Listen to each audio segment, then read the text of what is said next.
Heavenly Father, in the name of Jesus, Lord, hallelujah, salamat Panginoon. Bagamat maulan, malakas na ulan Panginoon, dito Panginoon sa aming bayan ng Binangonan. Ngunit Panginoon, ikaw po ang magpala sa aming internet power. Ikaw po Panginoon ang mahalaga nito.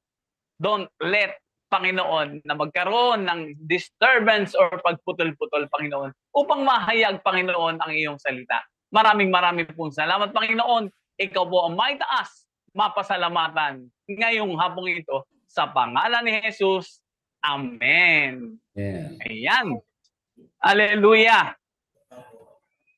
Ang ating pong tatalakayin ngayong hapong ito ay galing po sa Bacoor, Cavite. Siya po, doon pa po siya nanggaling. At ang pamagat niya po ay Encounter with God.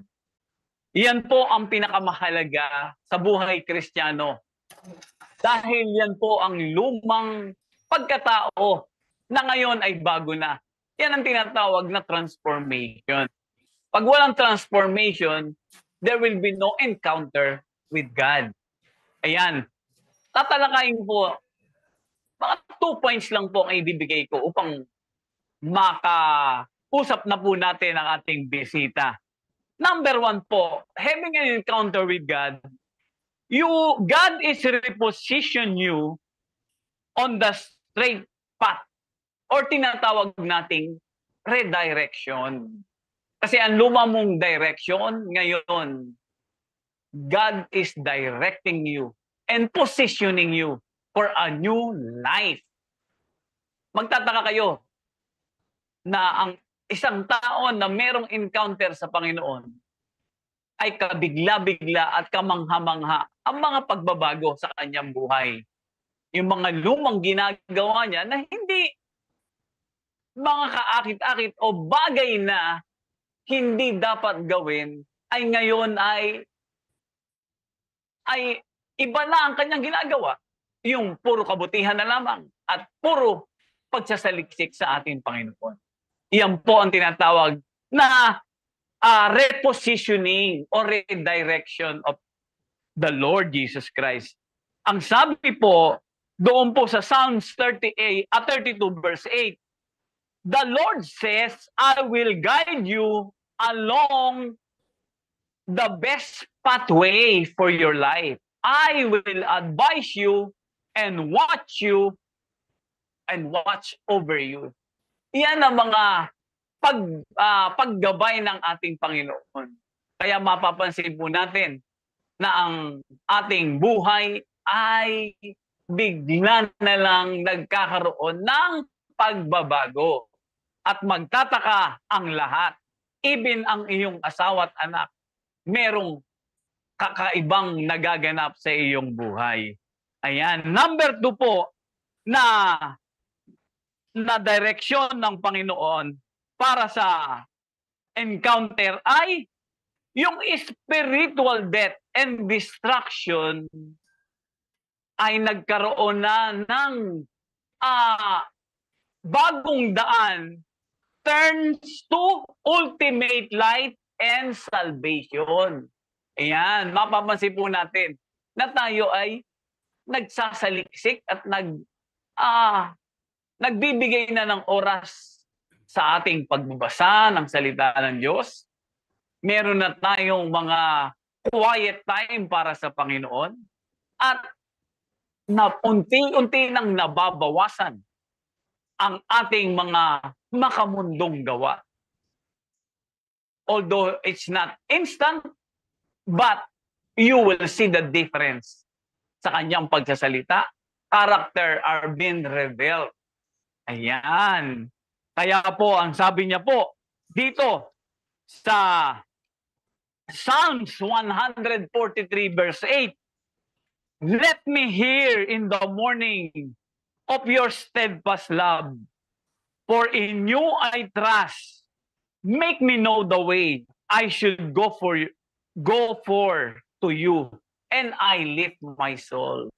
Ang sumulat po niyan ay si Haring David after ng kanyang pagkakasala doon po kay Bathsheba. So ganun po ang mga transformation ng mga nagaganap sa isang tao pagka tayo ay nagkaroon ng encounter with the Lord. Ayan. Kaya hindi na po natin patatagalin at atin na pong tatawagin ang ating pong mahal na pastor from Bacoor, Cavite. At siya po ang magkukwento ng kanyang encounter with God. Siya po, si Pastor Miguel Navarrete Bautista. Ayan. Welcome po, Pastor Miguel. Hallelujah. Welcome po. Pastor, kamusta po kayo? Mabuti po, mabuti. Mas mabuti sa dati. Mabuti sa dati. Amen. Hallelujah. Pastor, kayo po ay bumati po muna ang inyong sa pamilya o kahit sino po ng inyong mga mahal sa buhay at kaibigan. Mga nakikinig po sila sa inyong church. Batiin niyo po muna sila bago tayo mag-umpisa. Binabati ko po siyempre yung aking pong malasawa, si Pastora Edith Bautista. Ay yung mga anak ko na Pastor Des, Pastor Christian Bautista, wow. Pastora Maricel, Janita. At yung aking anak na nasa Dubai na isang evangelist. Yung aking anak din na isa rin drummer. So sa aking mga kapatiran sa Loving Jesus Christ na Christian Fellowship, sa aking mga mahal sa buhay, sa aking mga pamilya dito sa Luzon ng Bacoor, ay binabati ko po yung lahat. At siyempre sa lahat na nakikinig today, Amen. Binabati ko po kayo ng isang magandang hapon at pagpalain kayo ng Panginoon. Hallelujah. Pastor, lahat po ba sa buong pamilya ay manggagawa na para sa Panginoon? Opo, opo. Lahat po kami. Wow, hallelujah. Pero nung bago po ang kayo ay makakilala, hindi pa po lahat. Wala pa po. Nung bago pa po ako nakakilala, ay nung bago pa lang ako nakakilala sa Panginoon, siyempre yung misis ko, number 1 kong persecutor. Yung pamilya ko, sila yung mga persecutor ko. So, hindi po naging ganun kadali. But by God's grace, lahat po sila ay nakasama ko na naglilingkod. Ngayon ay nakasama na. Wow! Tagumpay! Tagumpay ang Panginoon sa buhay ni Pastor. Ngayon po, Pastor, tayo magsisimula na ng question and answer. Madali lang po ito. Sino po si Miguel Navarrete Bautista? Sino po ang inyong magulang? Ilan po kayong magkakapatid? At saan po kayo lugar tubo? Ayan, sige po. Ang aking po mga parents ay si Benjamin Bautista Sr. Ang aking nanay o mother ay si Anastasia Navarrete. So kami po ay 13 magkakapatid. Pang-apat po ako. At siyam ang lalaki, 4 ang babae. So ako tubong taga Bacoor talaga sapagkat yung aking mga lola, aking mga magulang, lehitimong taga Bacoor. Wow! Pastor, nakarinig ko po 13. Opo. Wala po bang ilaw noon? Ay, madilim. Madilim! Walang TV noon, Pastor. Wala. TV. Wala. Nangangapit bahay lang pag nanonood TV. Hallelujah. Masunurin po ang inyong tatay sa Panginoon magpakarami. kayo naman po, ilan po ang anak nyo? Anak ko po ay 4 lang. Natakot ako sa 13 kaya 4 lang para mapag-aral naman. Ayun. At Pastor, meron po ako narinig na singer dyan. Yung po ba si Christian Bautista, anak niyo po ba yun, yung singer na yun? Yung anak mong si Christian Bautista, siya yung hindi marunong kumanta. Pero gitarista, drummer namin, tsaka ngayon ay napapason rin sa church. Amen. Hallelujah. Pinagpala po ang inyong buong pamilya. Yan ang tinatawag na transformation, di ba po? Yan ang tinatawag na ang encounter sa Panginoon, merong magandang resultang magaganap. Amen. Hallelujah. Ngayon po, Pastor, tayo po kumusta po ang inyong childhood sa pagpapalaki ng inyong magulang? Dahil po sa dami niyan, meron po bang struggle? Dahil nga po kami 13 magkakapatid, siyempre, most likely yung aking mga 3 kapatid ay halos nakatira sa mga lolo at lola. At yung aking pangalawang kapatid, nag-asawa ng maaga, kaya parang ako yung tumayong panganay sa pamilya. So, kaya ang struggle, napakarami sa akin.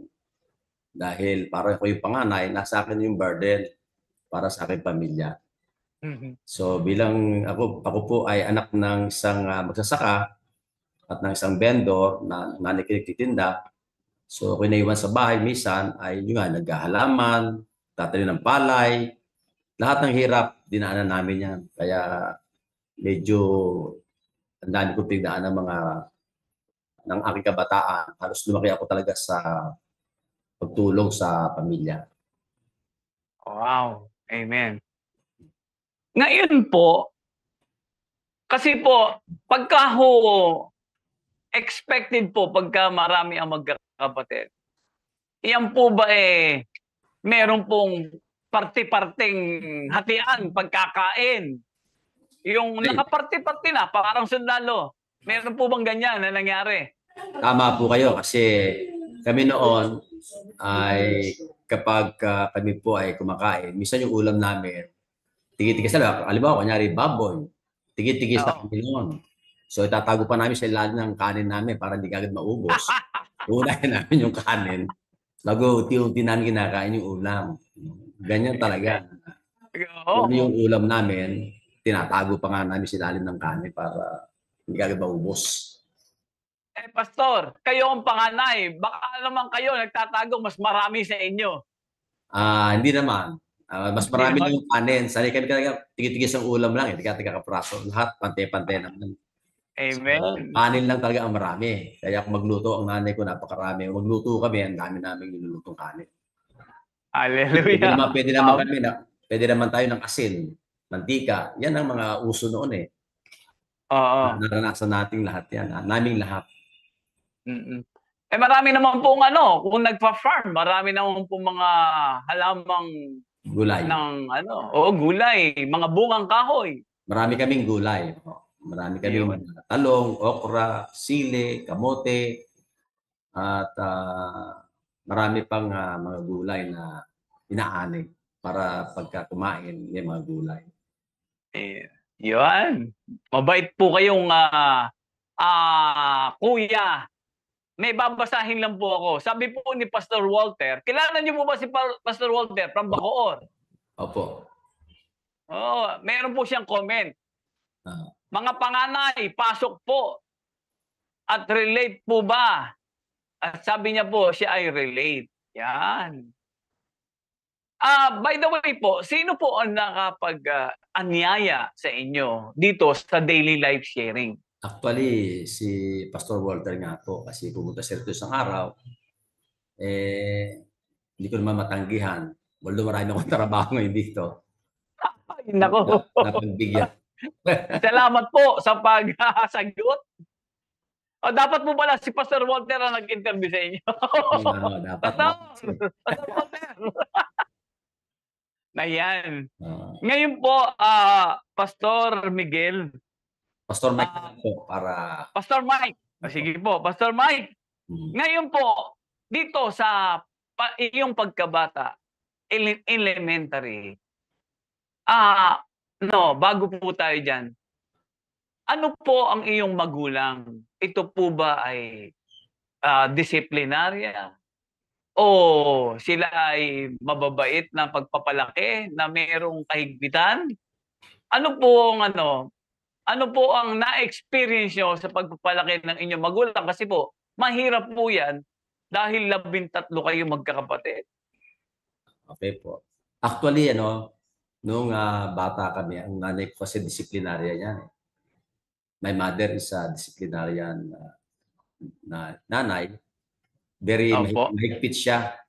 Kaya pagka hindi narinig yung tawag ng nanay sa anak, ang anak, agad may pamalo yan.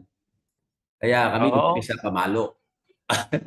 Kaya very strict yung nanay ko. Pero tatay ko hindi siya masyadong mahigpit.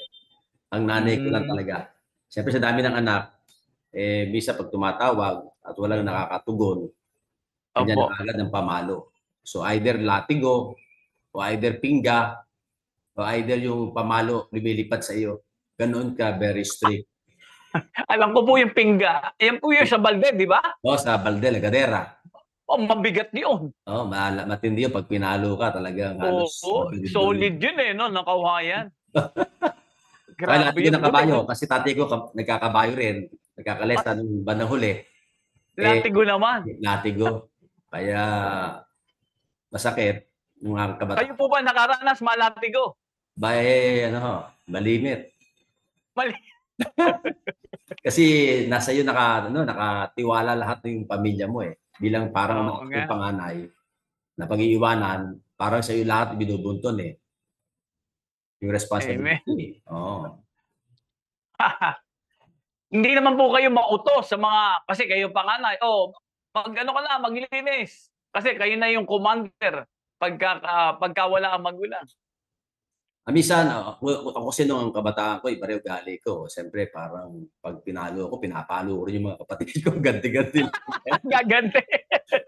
Oo, pero ganoon pa man, siyempre, nare-realize mo nun pag medyo may edad na. Oo.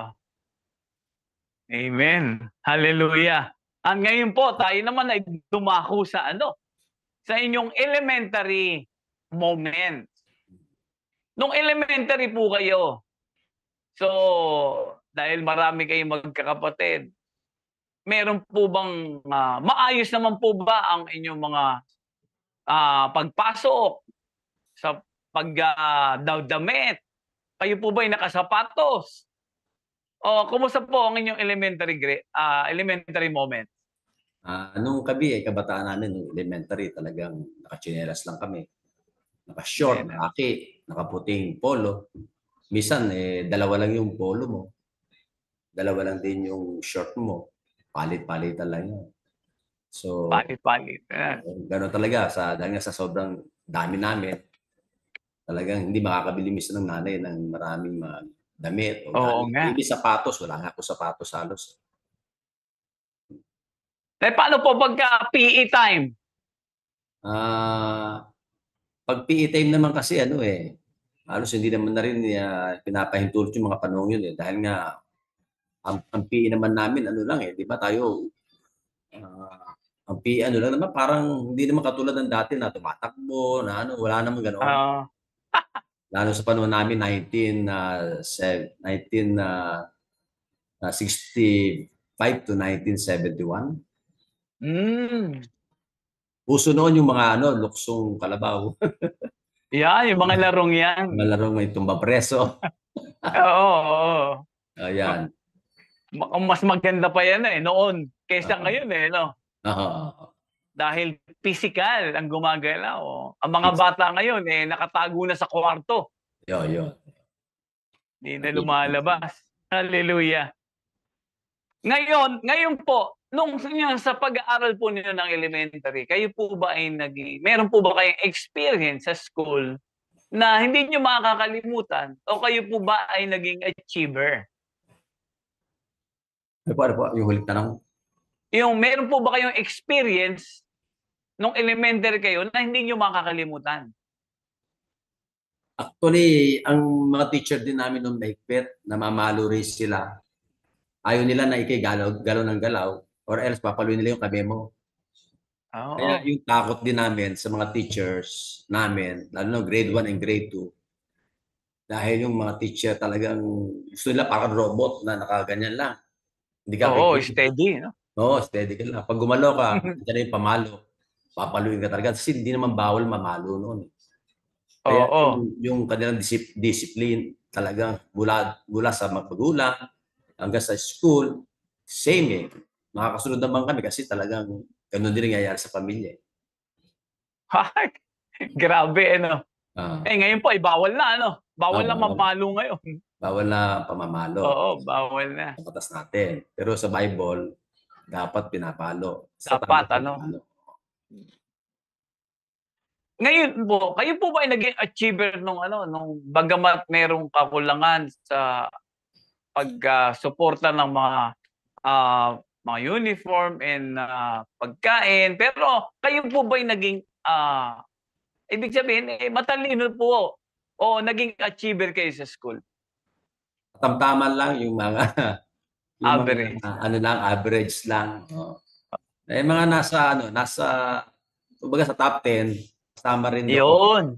Ba, magaling na yun. Minsan pang 5, ganyan. Oo, ba, magaling. Kasi po, nung panahon na yun, marami ang estudyante sa isang room. No? Mga 32 kami. O, 32. Magaling na yun, panlima. Maayos na. Hallelujah. Nung po kayong habang kayo nag-aaral, halimbawa, pag uwi nyo, meron po diyang mga barkada. Kasi po, Cavite parang dati po probinsya yan Ngayon wala na. Yung pong mga ilog-ilog, sapa-sapa, mga langoy-langoy, bago po umuwi, meron po ba kayong na-experience na gano'n? Marami ho kami dito ilog kasi sa Barrio San Nicolas, dito sa Bacoor. So, yan o, nangyayari yan kapag hindi naman, kasi pagdating sa eskwela, ako kasi ay meron akong inaalagaang halaman. Kaya pag week ko, nagdidilig ako ng lagadera, dala ako lagadera, may pingga, nagdidilig pa ako ng halaman. Pagpasok ako. Pagpasok at pag-uwi, yun ang trabaho. Tapos magluluto ka ng naing.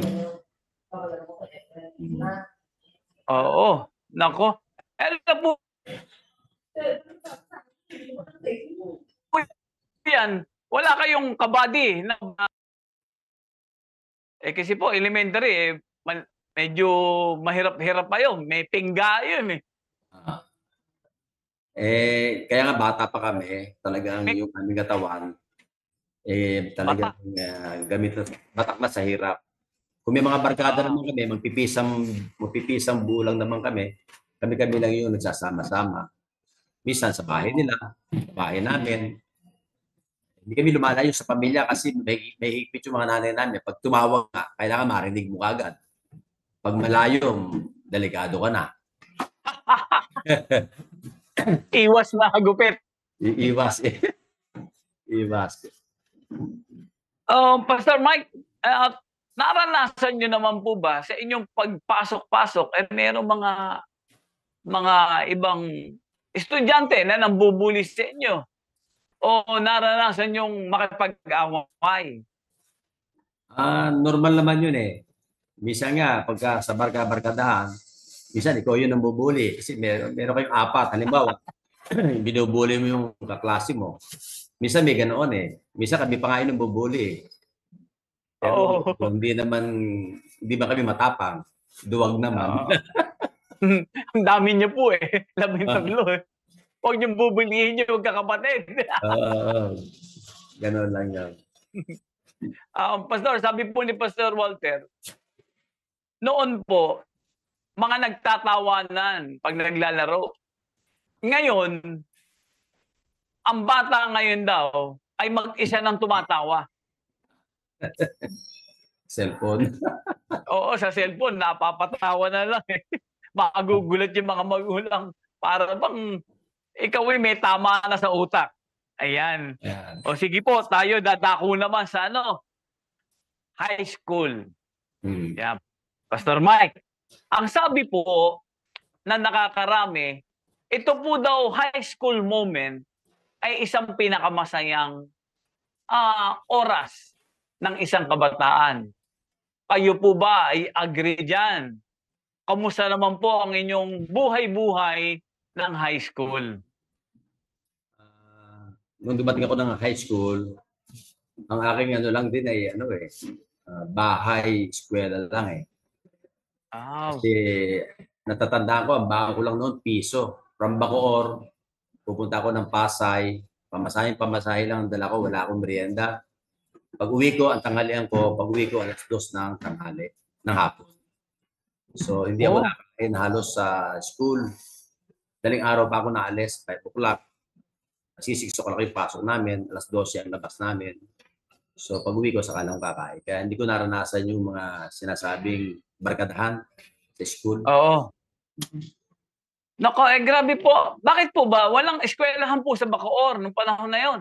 Actually, wala pang Bacoor National High School na ngayon ay matagal na rin. Pero ang napasukan ko ay Southeastern College sa Pasay. Sa Pasay pa. Pasay po,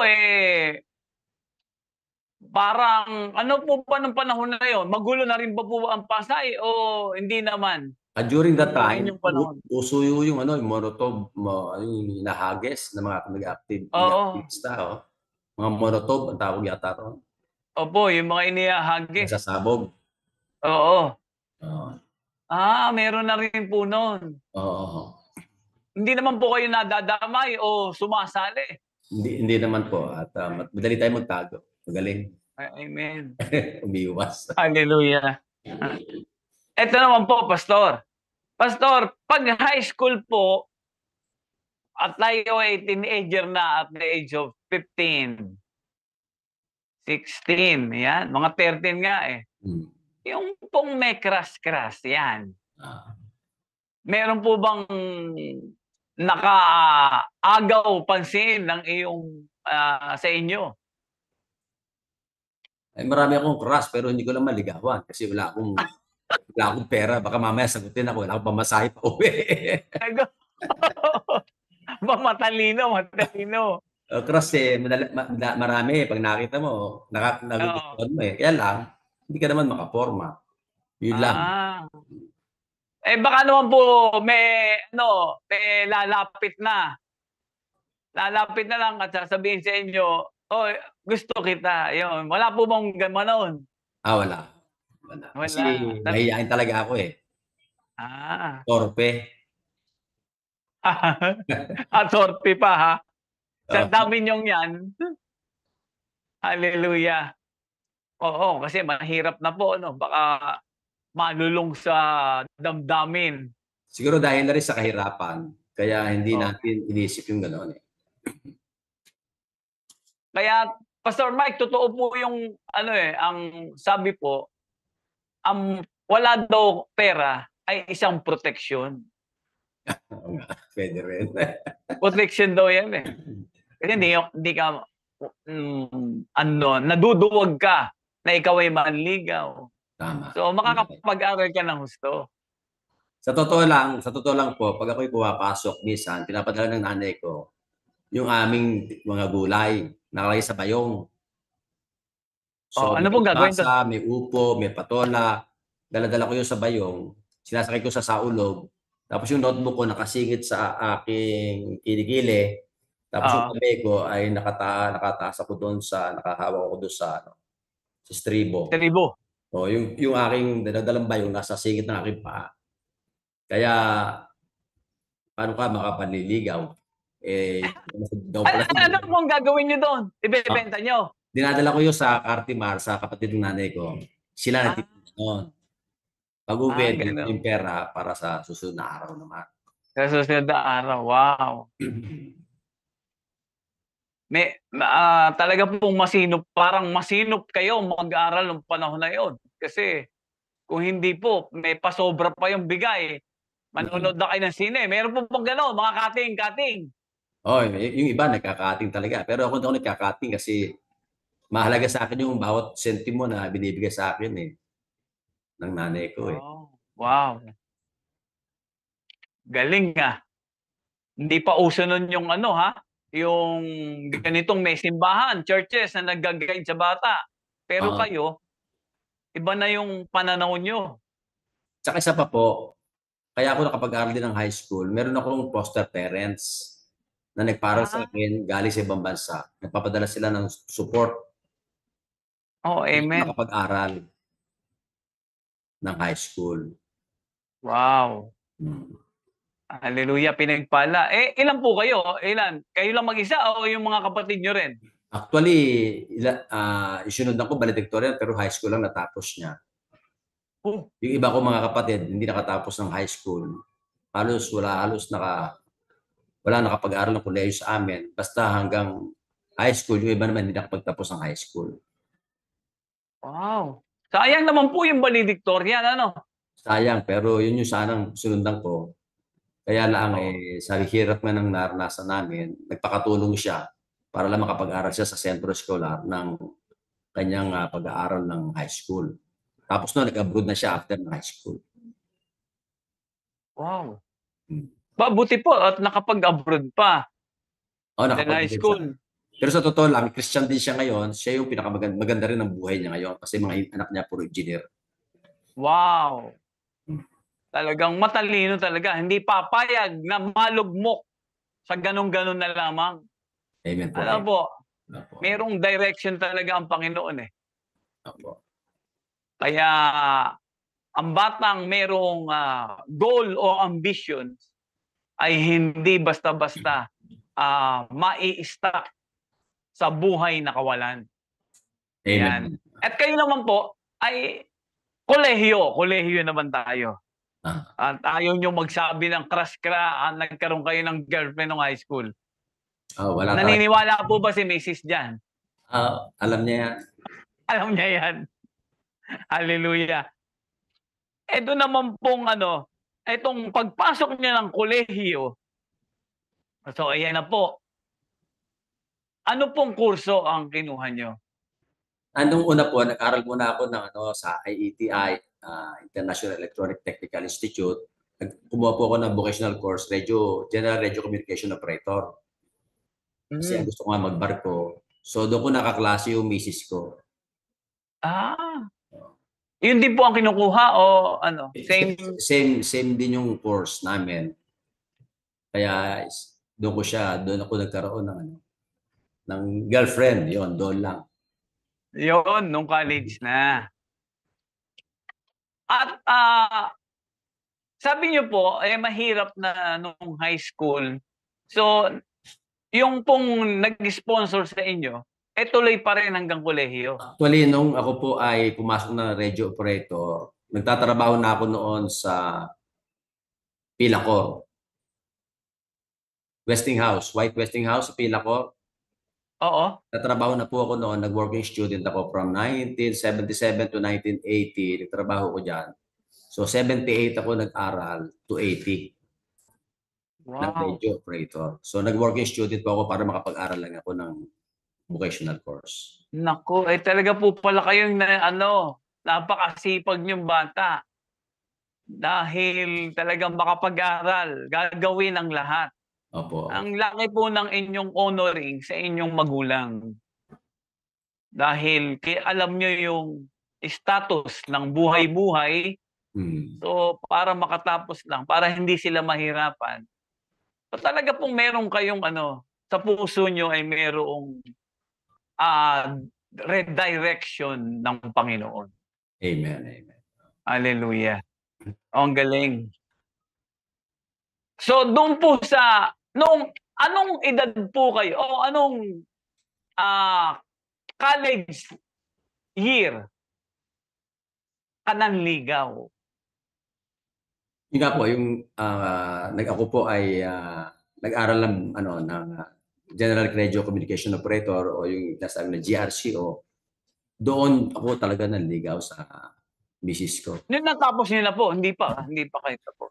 Hindi pa ako tapos pero naging mag-girlfriend kami noon during that time. Ah, meron na Actually, kayong merong isang teacher doon na nag-invite para tanggapin nga si Jesus Christ bilang Lord and Savior. Eh dahil ako'y unbeliever, sabi ko sa misis ko, pag tumayo ka dyan, break na tayo. Eh hindi ka oo. tumayo.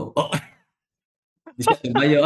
Hindi siya naging unang Kristiyano, kundi ako pa rin pala yung mauunang maging Kristiyano kaysa kanya. Ikaw po tumayo?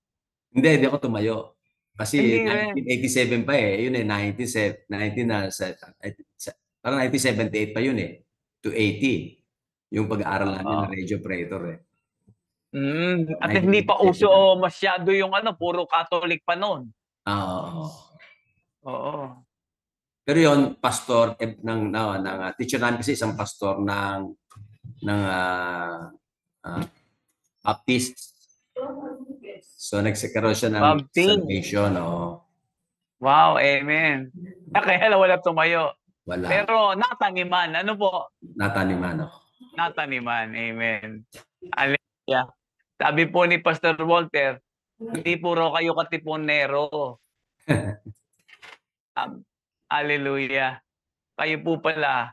Hindi po pala katipunero si Consi Mike. Ayan.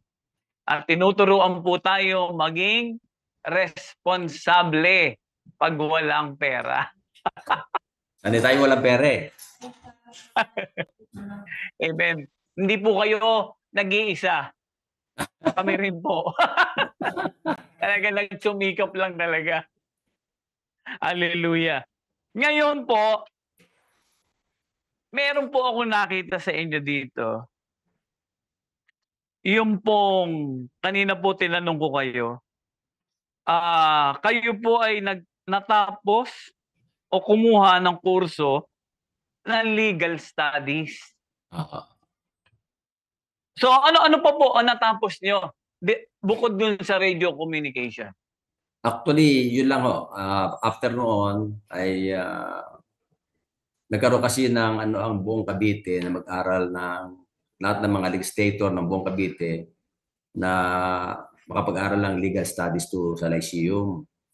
So yan ay 1 year lang yan kasi ang sinasabi diyan yung expanded tertiary education ang equivalent nga niyan ay 4-year course.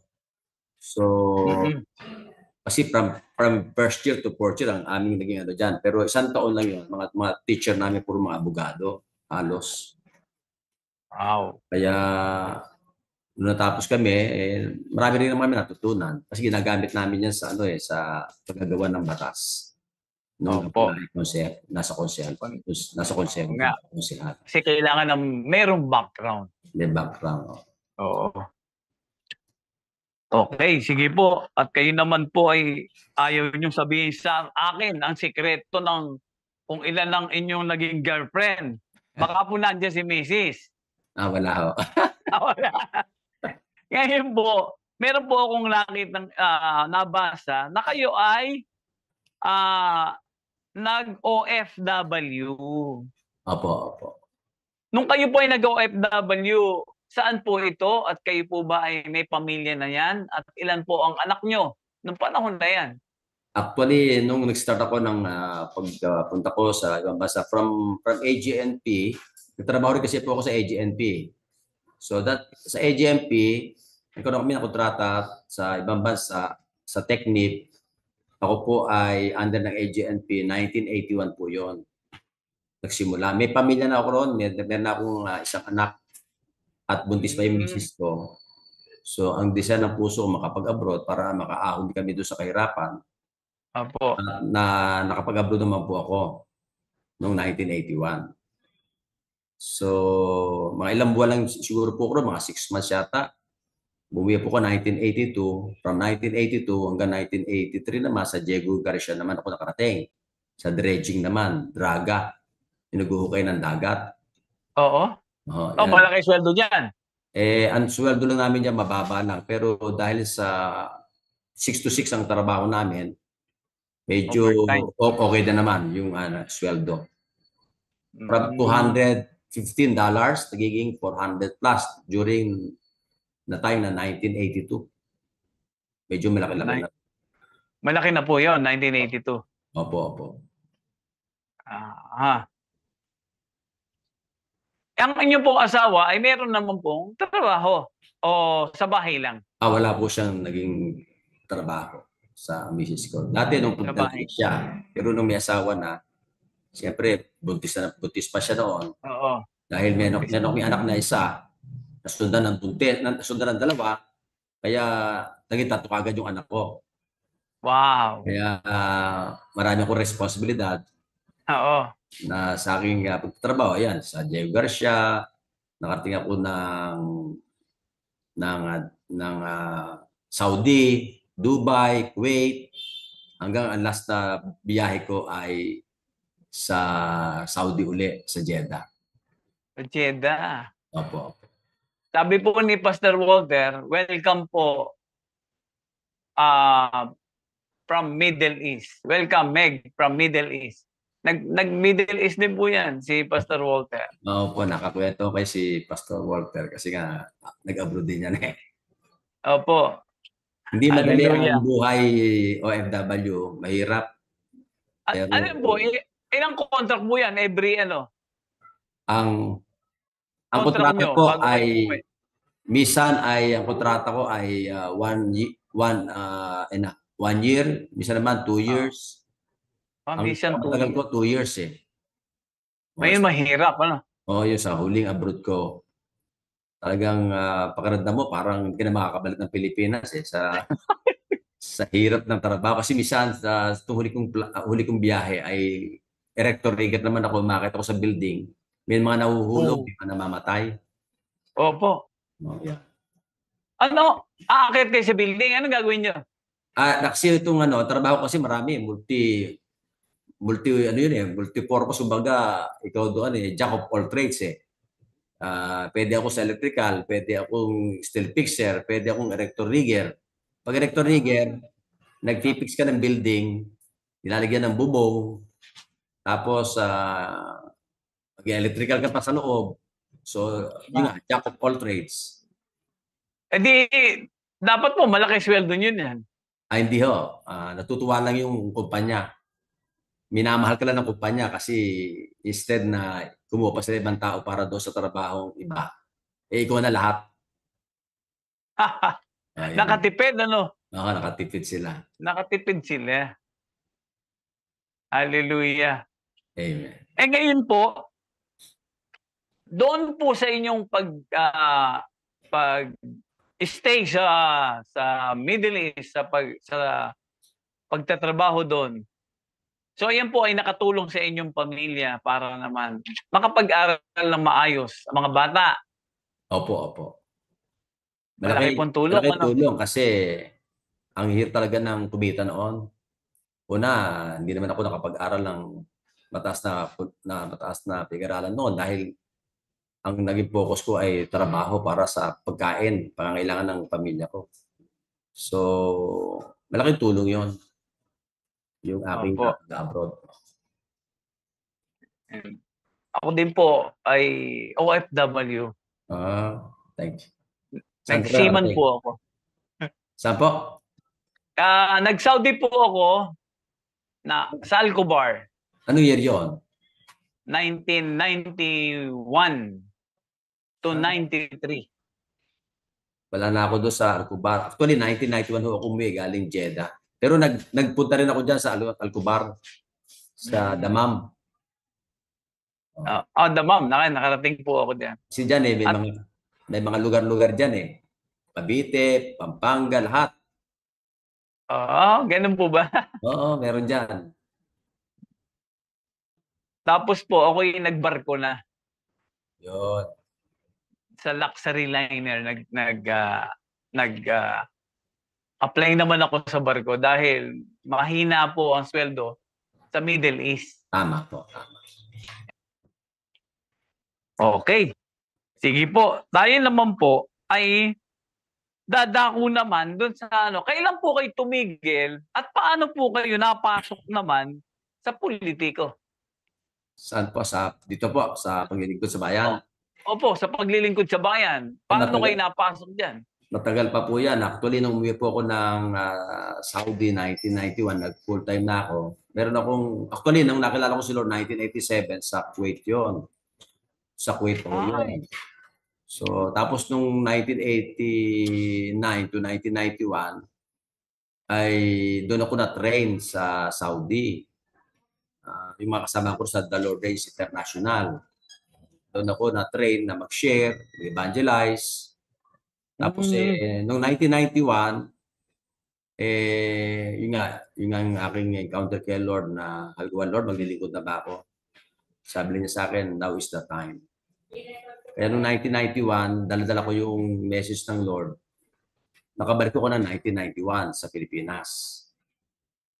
At mula roon, ako po ay na-involve na sa mga gawain. Araw-araw yung Bible study. Matagal pa hong panahon yun. At bago year 2002, yun nga, nagsimula yung ministry namin ng 1993. 2002, hanggang na-involve ako doon sa pagpe-pray sa Sangguniang Paluso, sa Sangguniang Bayan dati, dahil municipality. Nagpe-pray po ako doon sa Amen. Sangguniang, oo. Tapos 2007 o 2004, nung tumakbo ako, independent, hindi kami nanalo. 2007, yon doon na po ako nakapasok, kasama na po namin yung partido namin. Tatlo lang po kami nanalo na konsiya during that time, Ah. 2007. So yung pong pumasok po yung encounter nyo sa Panginoon, dun sa Middle East. Sa Middle East po. Sa Middle East Amen. kasi, noong naranasan ko narinig ko yung tape na nagtatanong kasi ako sa Lord, sabi ko, Lord, maglilingkod na ba ako? So, nung narinig ko yung tape, actually, isa sa mga man of God, nung narinig ko yung now is the time, umiyak ako ng more than kalahating oras. Hindi ko alam kung bakit ako umiyak, pero ang sarap ng pakiramdam ko. Pakiramdam ko, in-embrace ako ni Lord kasi nga, gusto ko sana itigil yung pag-iyak ko kasi baka may makakita sa akin, pero hindi ko mapigilan kasi ang sarap ng pakiramdam ko. Yung bang pakiramdam mo, parang pag tinigil mo, parang yung masarap na pakiramdam mo mawawala. Kaya, Oo. iyak ako ng iyak at nagrema sa akin yung sinabi ng Lord na ngayon na ang araw. Now is the time. Kaya yun, dala-dala ko hanggang sa aking umuwi sa Pilipinas. Hmm. So mayroon lang nagse-share po nung panahon na yan ng 1991 diyan sa Middle East Opo, actually, ng salita ng Diyos. marami na dyan. Since matagal na, yung Lord Race na nakasama ko dyan, sila talaga yung malaki ang outreach niya sa Jeddah. Opo. Oo po, parang narinig ko yan. Opo, opo. Diyan ako na-train. Kaya medyo nagiging sensitive na ako sa mga salita ng Diyos kasi nagkakaroon na ako ng desire na pagbulay-bulayin yung salita niya, araw-araw binabasa ko 2 hours a day. So para ako naging addict sa pagbabasa. Opo. Narinig ko na rin yung tinig ng Lord kung ano sasabihin ko sa ibang tao. Talagang sabi ko, talagang iba na yung pakiramdam ko talaga.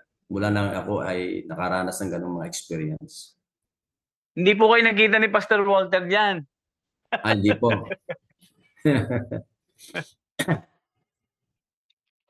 Ayan. Hallelujah. Alam niyo po ba, nang sinabi niyo yan, yung encounter niyo, diyan din po ako naka-encounter sa Alcobar. Wow. Yang pag-iyak lang yan na masaya, pero hindi mapigilan ng luha. Tama ka. Ganyan din po naramdaman ko noon. Yeah. At sinabi po sa akin nung pastor, sabi sa akin, "Anong pangalan mo?" Sabi ko, Samuel. May pinasasabi ang Diyos. Ano po yun? Ikaw ay magiging kagaya ko. Sabi ko, imposible po. Ka-attend ko lang. Nakakatakot pa. Di ba po nakakatakot yan eh? Oo, Nung oo. panahon na yun, Serious. 1991 to Opo, opo. 93. Tama, tama. Ngunit sabi niya, hindi ngayon. Darating ang panahon. Yun po yung sinabi yung naramdaman nyo na kaligayahan o umiiyak. Yan, naranasan ko po yan. Hallelujah. Naalala ko pa po pala, during that time, nagsisimula ako matuto ako mag-pray. Akala niyo bang may nagsabi sa akin Pastor, sabi ko pa nga huwag mo ko tawagin pastor, hindi ko nga alam kung ano yung pastor na yun. Tapos evangelist pa. Sabi ko, hindi ko ako alam niya. Huwag mo sabihin sa akin yan. Hindi bagay sa akin yan. So yun, dumarating pala yung panahon, no? Yung pagtawag ko sa iyo. Meron ng tumatawag, yan paano na pinapaalam Pinaprophesy na na. sa'yo. Oo, naka-prophesy yun. Grabe. Amen. At ngayon po, nung pong kayo tinanong niyo na ang Panginoon, doon po sa inyong encounter na yan, So kayo po ba umuwi agad? Umuwi na kayo at hindi na nagpatuloy ng pag-abroad o tinuloy niyo na doon sa Pilipinas Actually yung po, paglilingkod? nag-alala yung aking mga kasama. Kasi marami kami mga OFW na kasama na umuwi. Later on, nawala sila sa Panginoon, nag-tricycle, tapos yung iba Mm. bumalik ulit sa abroad. So nag-alala sila sa akin kasi sabi nila, kung ikaw anya uuwi at hindi magiging successful ang iyong pag-uwi sa Pilipinas, tutulungan ka namin makabalik dito. Kasi sa Saudi noon, parang open yung visa nila na pwede ka magtrabaho doon. Tutulungan ka lang nila. So, sa Ah, akin naman, yung determinasyon na bigyan ng Lord sa akin, talagang even yung aking boss, nagpaalam ko sa kanya, sabi ko, Lord, sabi ko sa boss ko, na Arabo, na Saudi, may-ari ng kumpanya, at ko, Sir, I will leave this country because I want to share the gospel to my family. Sabi niya, why you share it to me? Sabi sa akin nung amo ko. Sabi ko, because oo. salvation is for all, not only for Filipino, for Sri Lankan, Indian, Bangladesh. I have shared it already to them, but also salvation is for Saudi people like you. And Jesus loves you very much. Mm. After noon, sabi niya, why you leave my company? Sabi ko nga, because I want to go and to share the gospel. Kasi yung fire, nando sa akin talaga. Oo, oo. Gusto ko na talagang i-share sa pamilya ko. Kaya pumayag na siya. Hallelujah. Hindi ka pinigilan. Dagdagan ko sweldo niyo. Actually, Huwag pinigilan ka niya lang ako. umalis. Pinigilan niya ako, sabi niya, you said you love my company, but why you will go? Pero actually, 5 months pa lang noon, pinapauwi na ako noon eh. Sinakita niya sa bubong ng building, inuunat ko yung aking beewang dahil nakayukod kami. Pinapauwi na ako. Pero later on, nung matapos na yung 2 years ko, ayun na akong pauwiin. Kasi nakikita niya yung bunga ng mga pagtatrabaho ko doon. Nakikita niya. Oo. Minsan nga sa electrical, kapag ginawa ko, sabi niya, you know how to do that? I go, sir, I will try. Siyempre, kuryente, hindi basta-basta. Pag, Oo. pag nagawa ako naman gano'n, kasi nakakaintindi ako ng building wire, nag-aaral po ako sa Tesla. Sabi niya, oh, it's good. Kaya nagtiwala siya, ginawa pa akong bodegero ng bandang huli. Hmm. Nakakatuwa eh. May increase yun, may increase na kasama. Overtime. Overtime lang. Overtime. Uh, Hallelujah. Nung ilan taon na po yun, yung mga anak nyo, ilan ang anak nyo noon na mga panahon na yan na naka-encounter kayo Actually, sa ang anak ko Panginoon? noon ay 3 pa lang dahil mga elementary sila, elementary grade 3, grade 4, na ako umuwi. Kaya hindi Ah, madali yung aking pag-full time ng pag-uwi ko sa Lord. Pag-uwi ko dito sa Pilipinas, nag-full time ako kay Lord. Hindi naging madali. Talagang, although yung narinig ko sa Panginoon, the just shall live by faith, talagang sinundan ko yon. Kasi wala akong trabaho. Walang trabaho misis ko. oo. Wala kaming mga trabaho. Mm. Kaya lang ay araw-araw nasa nagba-Bible study, maayo. Kahit ako mag-isa, dala ko yung Bible ko.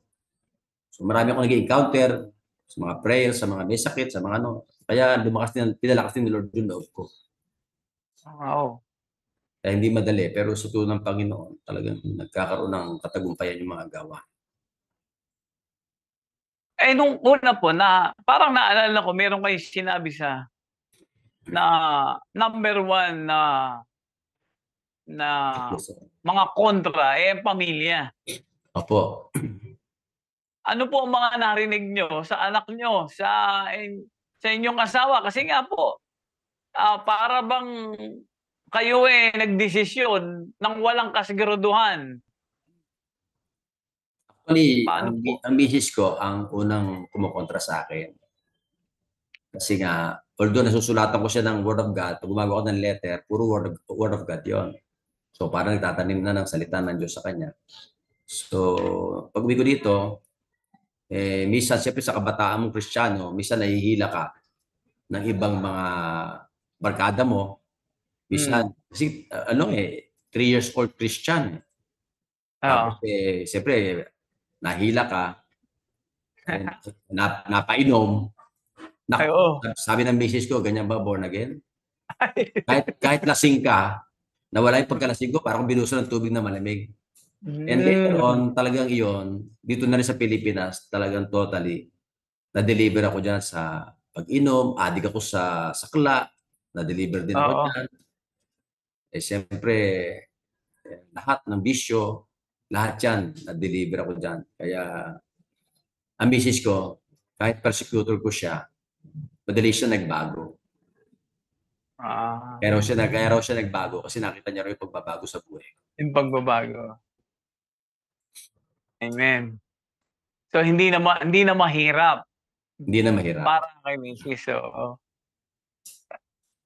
Yung mga anak ko Amen. naman, wala namang problema sa mga anak ko. They just follow. Ilang taon po sila nun? Mga 10, mga Mga 9 years 10. old. Oo. Oo. Kaya madali pang hilahin. Madali Mahirap pang- na po yung mga 14 eh. Oo. Pataas. Talaga po. Mabigat na yun eh. Kumokontra na, mayroon ng sariling mundo. Meron na. Pag mga high school na yan, mga Oo. kakaroon na ng girlfriend, mahigpit pa naman ako. Hallelujah. Ay ngayon po, dun sa pag-uwi niyong yan at sa inyong mga pagba-Bible study, kailan po kayo nagkaroon ng talagang seryoso na kayo ay magpapastor? Actually, pag-uwi ko pa lang dito, ay nagsimula na kaagad ako ng Bible study within my family. Tapos, nag-a-attend ako doon dito. Meron isang church dito na nag-a-attend ako for in a year. Pero talagang noong 1993, nagsimula na talaga yung aming ministry. Nagsimula doon sa pamilya ko, sa aming tahanan. Yun na yun, mula 1993 up to now, 32 years ago, magte-32 years na, yung ministry naandyan na. Bukas talaga. So Oo. merong mga umaattend na ibang ano rin, mga ibang tao. Actually, nagsimula na yung umattend, yung paiba-ibang tao kasi along the road kami. May mga unti-unti na umaattend. On and off naman yung mga tao noong una talagang ganun talaga. Oo. Hanggang sa nakapag-Bible study ako sa Bacoor National High School, ng mga nagiging umaattend sa amin, mga estudyante ng Bacoor National High School. Kasi po, 13 years ako sa Bacoor National High School. May mga teachers na umaattend. At, Marami na po yan. opo. Actually, libong tao yung na-share ako dyan sa Bacoor National. Yung iba nasa iba't ibang church din ng Bacoor. Kasi nakikita kami pag ako na-invite sa mga churches. Talagang talagang hindi pa kayo pinahinto kahit sa kawalan. Paano po ito yung pinaka diyan. Paano niyo nasustinahan? Kasi nga po, wala po kayong trabaho nung dumating. Walang income. Oo, paano po ang pag-sustain na kung ang gawain para sa Panginoon at para sa iyong pamilya na mga anak mo ay nag-aaral? Ano po ang inyong ginawa? Actually, maraming miracle si Lord sa buhay namin. Kasi nung ako po ay nagsimula mag-ministry sa jail for 5 years, sa Bacoor National High School for 13 years, may ginagamit ang Lord na tao. Na minsan pinadadalang kami sa bangko, namit ko lang sa Prayer Mountain. Every month, pinapadala kami ng more than 10,000 para doon sa evangelism namin sa school. Yun na rin yung pagkain din namin. Tapos, minsan naman, meron isang doktor na nagbigay ng tithes niya sa church for the whole year lang. Whole year na? Oo. May mga Bible study naman ako. Minsan, nag-o-offer yung doktor, nagbibigay din. Mga doktor naman na nasa share ko, nagbibigay din, nag-share din naman. Minsan naman, may mga businessman, sa Ayala Alabang, ilang taon din kami nag-share doon. Pag uwi namin, may binibigay din love gift. So, kaya yung aming pangangailangan, na-sustain yun. Kaya nakapag-aral din ng mga anak ko hanggang high school. Pagdating nga ng college, sabi ko sa mga anak ko, kung yan, magka-work student kayo, kasi talagang ang love gift ng church, 500 lang isang linggo Baga yung tithes and offering ng church, 500. Opo. paano ka mabubuhay kung tutusin. But yun nga, may Oo. iba't ibang kaparaanan si Lord na Amen. talagang sabi nga, the just shall live by faith. So, for so many years, siguro 1991 up to 2000, I think 2002, yun yung talagang miracle ng Lord John. Dahil 2002 up to 2007, nakapagkasal ako sa munisipyo ng Bacoor dating munisipyo. Yun na rin yung naging income ko kasi merong $400 pesos bawat couple. Kung 10 ang kinasal ko, meron akong Oo. 1,000 a day. Oo. O yun, doon nagsimula yung blessing ni Lord. Amen. O, Kaya di ba? kaya nakating din ako sa city government dahil nagpe-pray ako sa Sangguniang Palunsod, sa Sangguniang Bayan noon. So, doon na nagsimula yon. Yung aming mga pangangailangan ay Ay, na-meet literally na. hindi na kami nahihirapan pagdating sa pinansyal. Hallelujah. Okay.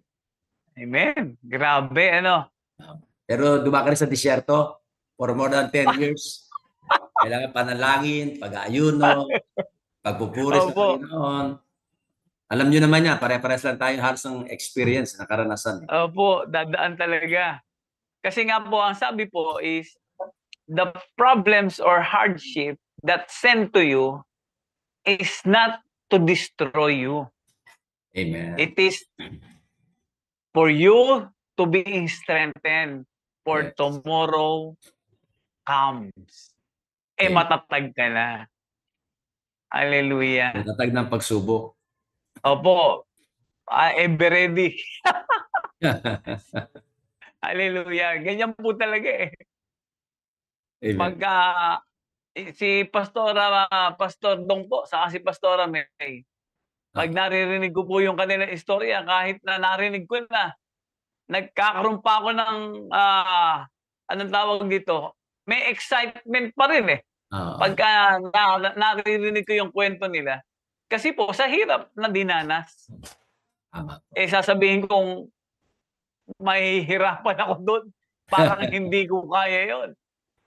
Ay, po. Pero ngayon, mga pinagyaman ng Panginoon, pinagyaman ng kanilang pananampalataya, at yan ay kasabay ng kanilang kabuhayan. Biruin niyo pong from beggar to a giver. Amen. Hallelujah.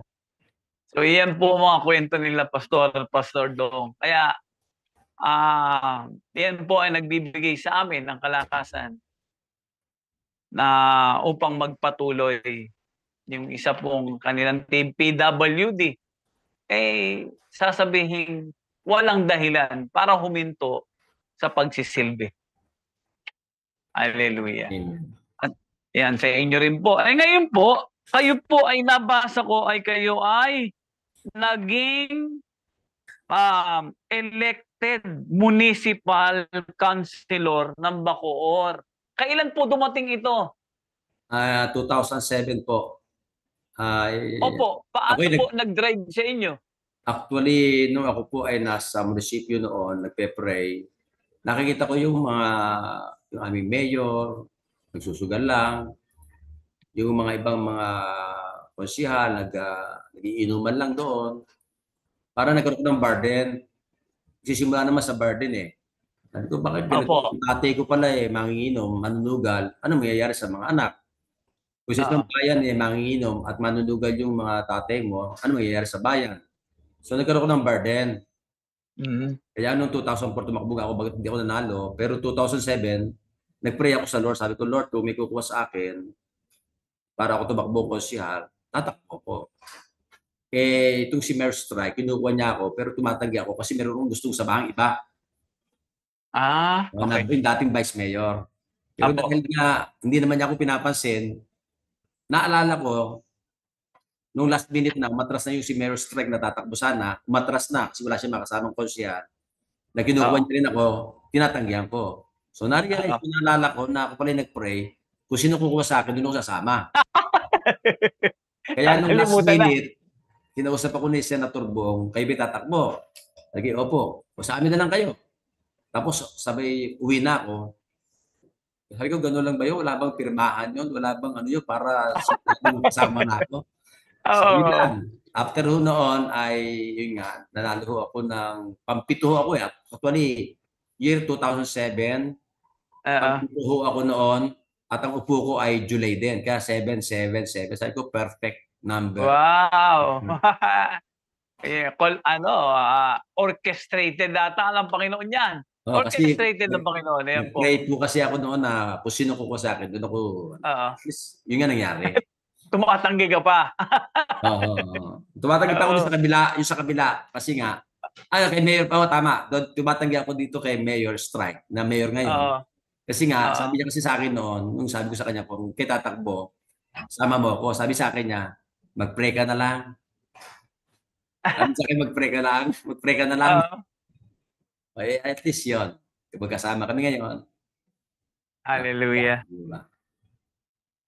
So iba po yung eto po, iba po ba yan, municipal councilor ng Bacoor, and then 2011 to 22, city councilor.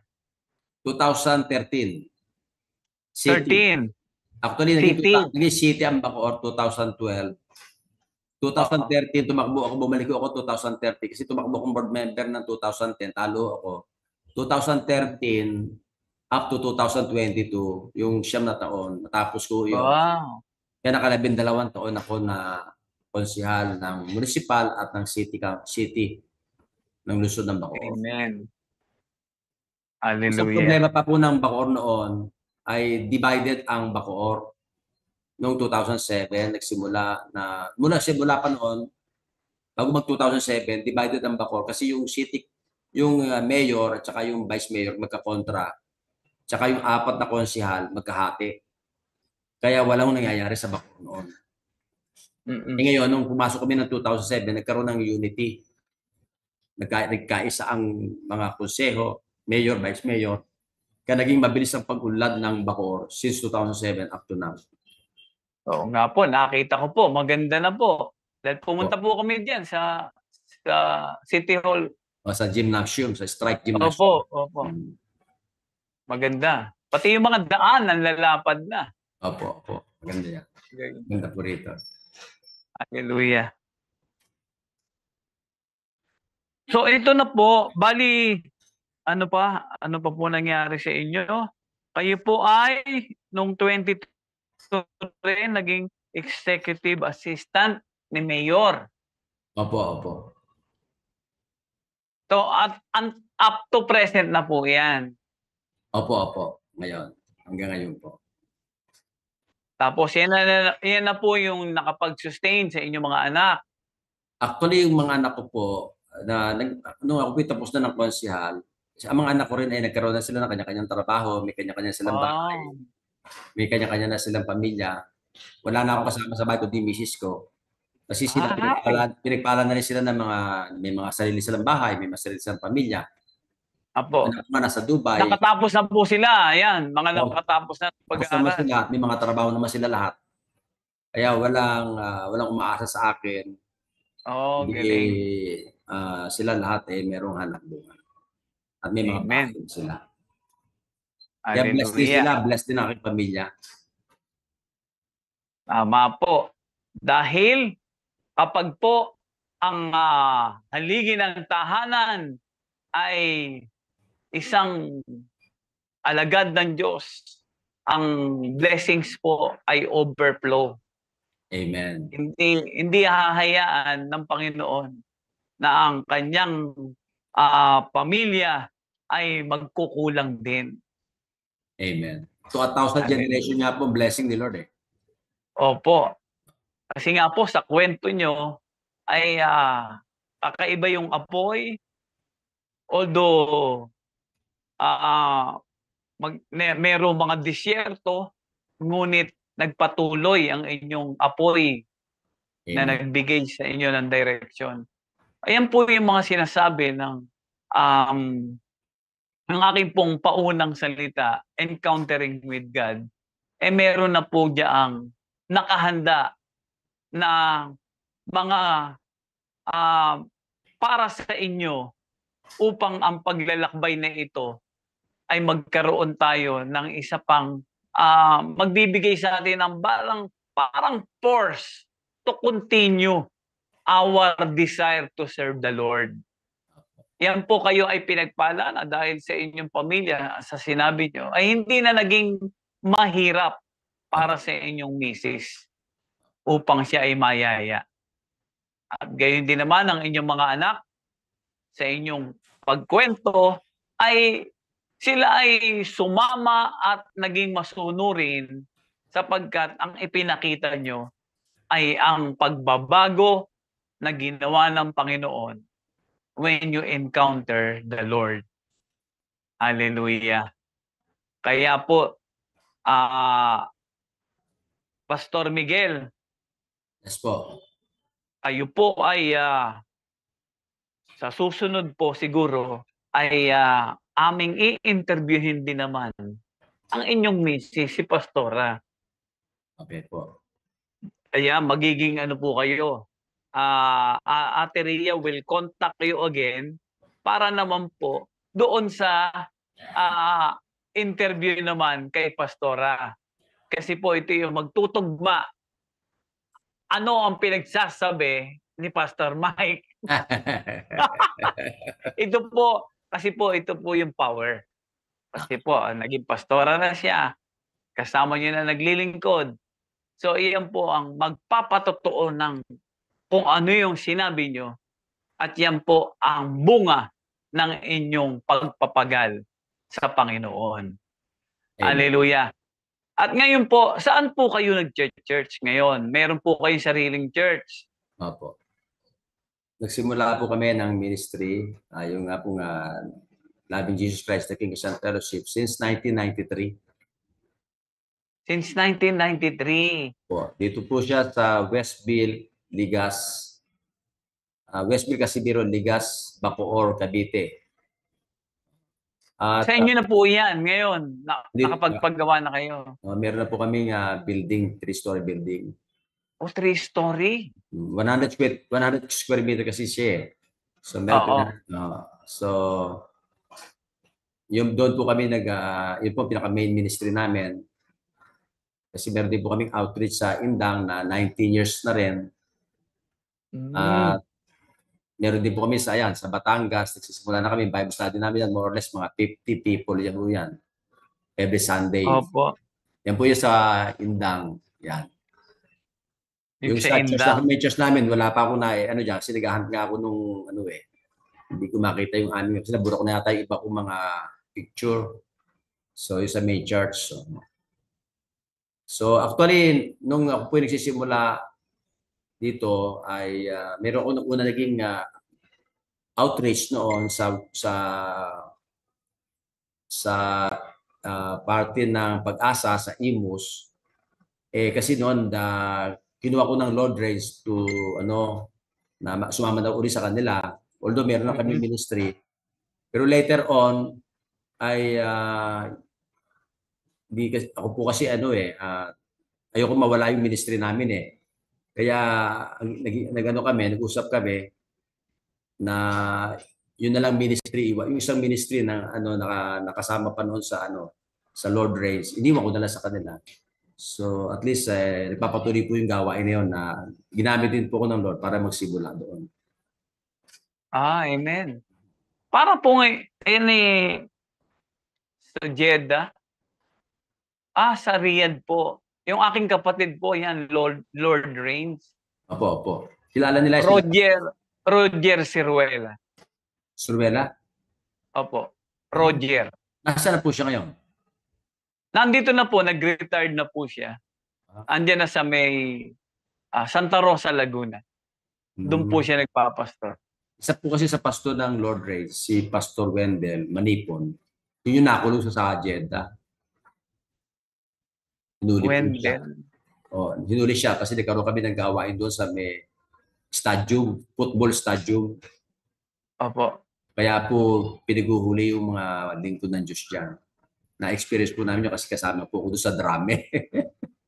Kapag lang kami. Nakakatakot po yun. Nakakatakot kasi kinukuha nila yung mga lingkod ng Diyos Oo. Ito po ba yung ano, ito po ba yung kwento nung yung isa naman, yung Pastor Willie? Wali. Wally. Wali. Sa Yung Riyadh naman yun, Wally. sa Riyadh. Sa Riyadh naman. Sa Riyadh yun. Yung puputulan sana ng ulo. Opo, opo. Yung kay Pero, Joseph Estrada. nagreklamo, ano yata ang buong mundo para wag Opo. siyang gawing putulan ng ulo. Mm. Ah, Dahil nung 1991 to 93, andyan po ako. Yan ang matunog na kwento, yung Wally. Yan. Tama po. Opo. Narinig ko po yan. Hallelujah. Yan, anong oras na po? 3:24. Ngayon po, Pastor Mike, Opo. kami po ay nagpapasalamat doon sa iyong pagbibigay pagtugon sa pag-i-interview. At si Ate Ria po ay makikipag-contact po sa inyo upang isunod naman po ang inyong asawa. Ano po? So ngayon po ay kami po ay ihingan ko po kayo ng panalangin naman bago tayo magkahiwa-hiwalay. Okay po. Na ipanalangin ang platform na ito at sa inyo, ayan, ng mga nakikinig po ng Daily Life Sharing. At ito po ay maipapasa po namin sa inyo itong kopyang ito. Ilalagay po muna namin sa YouTube. Tapos ibibigay po namin sa inyo. At sa Facebook po ngayon, mamaya-maya po, ay pwede nyo na pong i-share yan doon sa mga inyong ka-church. Hallelujah. Sige po, kayo po ay manalangin at ipapanalangin din naman po namin kayo. Amen po. Sige po. Ako muna po mananalangin. Opo. Sige po. Let's pray. Father God in heaven, we thank you, Lord God, sa aming pong pag-sharing today. Tunay nga, Panginoon, na Ikaw ang Diyos na nasa aming kalagitnaan. As you have said, that 2 or 3 are gathered in your name, there you are in the midst of us. We acknowledge your presence, O God. Thank you for guidance. And Lord, sa aming po mga sharing, Pastor Samuel, salamat, Lord, at Ikaw po ang Diyos na nanguna sa amin. And we pray that you continue to bless, Lord, yung mga taong nakikinig, yung mga taong nakapanood today ng aming pong sharing today, even sa buhay, Panginoon, na Pastor Campoy, ng kanyang asawa, Pastor May, sa lahat po ng member ng House of Christ. I pray that you continue to bless them with good health, with peace, with joy, and prosperity.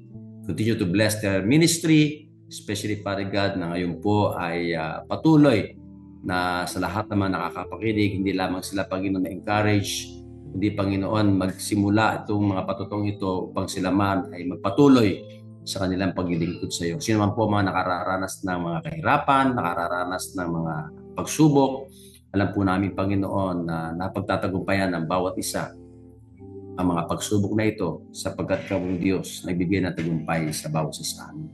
I thank you, Lord God, for guidance and protection sa buhay ng bawat nanonood today. And I pray, ano man ang kalamang karamdaman, I pray for your healing, deliverance upon their sickness, upon their infirmities. Sapagkat sa mga late mo, sila ay nagsigaling. Thank you, Lord God, muli sa pagkakataon to na kami po ay nakapag-share. Maluwalhati ka, O Diyos, maparangalan ka.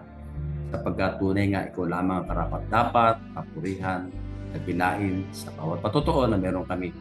Sapagkat Ikaw ang nagbibigay sa amin ng mga patotoo. Maluwalhati ka, O Diyos, madakila sa pangalan ng Jesus. Amen. Amen. Hallelujah.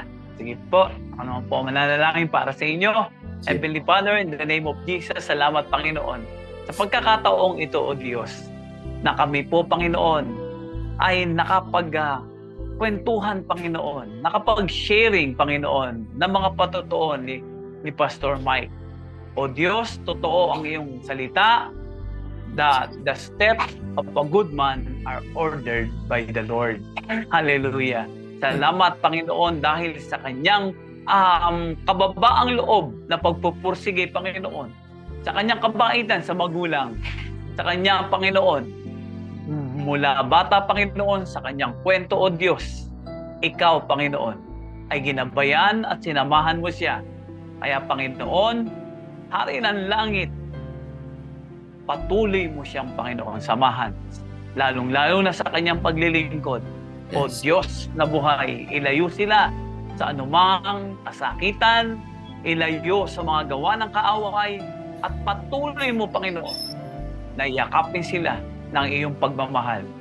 Lord, let them be the instrument, Panginoon, sa Yes. pagpapalagana, Panginoon, ng iyong kaharian.